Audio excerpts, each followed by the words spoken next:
नमस्ते। आज हम सब मिलकर बात करेंगे एक ऐसे महाकवि की जो अपनी आंखों से नहीं बल्कि अपने दिल से देखते थे। जी हाँ, हम बात कर रहे हैं हिंदी साहित्य के उस सूरज की जिनकी भक्ति की रोशनी आज भी सदियों बाद भी हमारा रास्ता रोशन करती है। तो चलिए महान कवि सूरदास की दुनिया में चलते हैं। भक्ति काल के सबसे महान कृष्ण भक्त कवि जिनकी वाणी में माधुर्य, प्रेम और वात्सल्य बहता है। वाह! माधुर्य, प्रेम, वात्सल्य ये सिर्फ शब्द नहीं है, ये तो सूरदास जी की पहचान है। वो कृष्ण भक्ति के आप कह सकते हैं शिखर पुरुष थे। और जानते हैं सबसे कमाल की बात क्या है? हम इस सफर में यही देखेंगे कि कैसे एक कवि जो देख नहीं सकते थे, उन्होंने अपनी कल्पना से बाल कृष्ण की ऐसी तस्वीरें बनाई जो आज भी हमारी आंखों के सामने एकदम जिंदा हो उठती हैं। अंतर्दृष्टि का जीवन, प्रतिभा का बीज। तो सवाल यह है कि उनकी ये कहानी शुरू कहां से होती है। चलिए उनके जीवन की उस जड़ को समझते हैं जहां से उनकी ये जबरदस्त प्रतिभा, ये जीनियस पैदा हुआ। और ये किसी कमी की कहानी नहीं है, नहीं, बल्कि एक अनोखी नजर, एक अलग ही दृष्टि पाने की कहानी है। तो हम बात कर रहे हैं भक्ति काल की। समय था लगभग 1478 ईस्वी का और जगह थी मथुरा के पास। यहीं एक बालक का जन्म हुआ, नाम था सूरदास।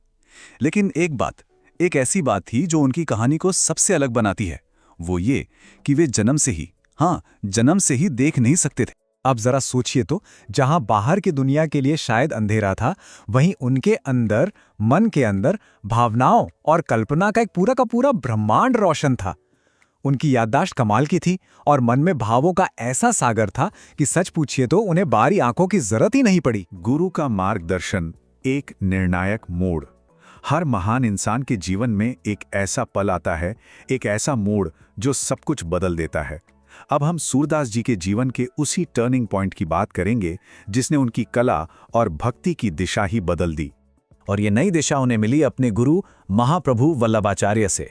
ये सिर्फ एक मुलाकात नहीं थी, नहीं, ये तो ऐसा था मानो कोई नदी बहते बहते जाकर अपने सागर से मिल गई हो। इसी एक पल ने उनकी जबरदस्त प्रतिभा को वो मकसद दिया, वो मंजिल दी जिसने उन्हें हमेशा हमेशा के लिए अमर कर दिया।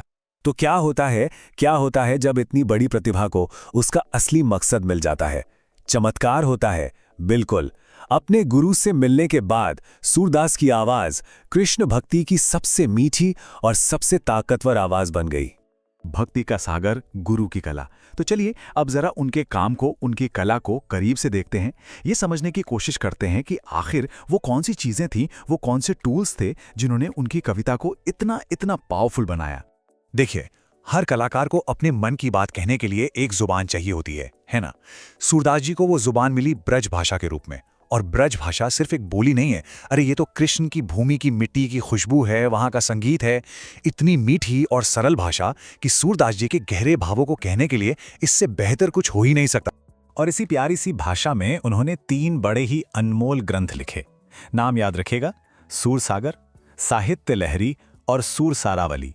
लेकिन इन तीनों में से जो एक है ना, सूरसागर, वो तो अपने नाम की तरह ही सचमुच में एक सागर है। यही उनकी सबसे बड़ी, सबसे महान रचना मानी जाती है।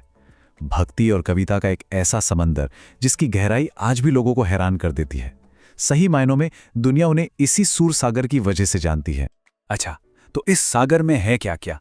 इसमें है वात्सल्य, मतलब माँ यशोदा का अपने कान्हा के लिए जो प्यार है, जो दुलार है।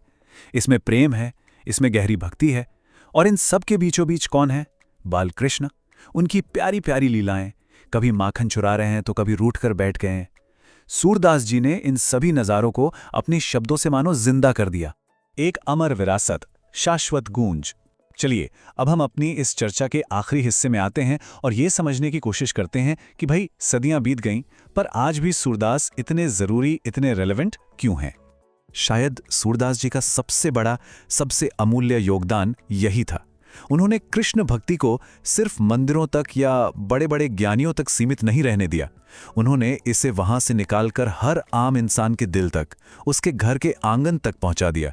उनके लिखे पद भजन बन गए जो आज भी हमारे घरों में, गलियों में गूंजते हैं। हाँ, ये सच है कि 1583 के आसपास उनका शरीर तो नहीं रहा, पर क्या उनकी आवाज खामोश हुई? बिल्कुल नहीं। उनकी वाणी, उनकी कविता आज भी उतनी ही ताज़ी है, उतनी ही मीठी और उतनी ही जिंदा है जितनी वो सैकड़ों साल पहले थी। तो आखिर में हम सूरदास को किस तरह याद रखें? सिर्फ एक कवि के तौर पर नहीं, बल्कि भक्ति काल की आत्मा के रूप में। उनकी कविता प्रेम, विश्वास और समर्पण का वो अनमोल खजाना है जो वक्त के साथ पुराना नहीं होता, बल्कि और भी कीमती होता जाता है। और ये पूरी बात हमें एक बहुत गहरे सवाल के पास लाकर छोड़ देती है कि 500 साल पुरानी एक आवाज आज के जमाने में भी हमें प्यार और भक्ति के बारे में इतना कुछ कैसे सिखा सकती है।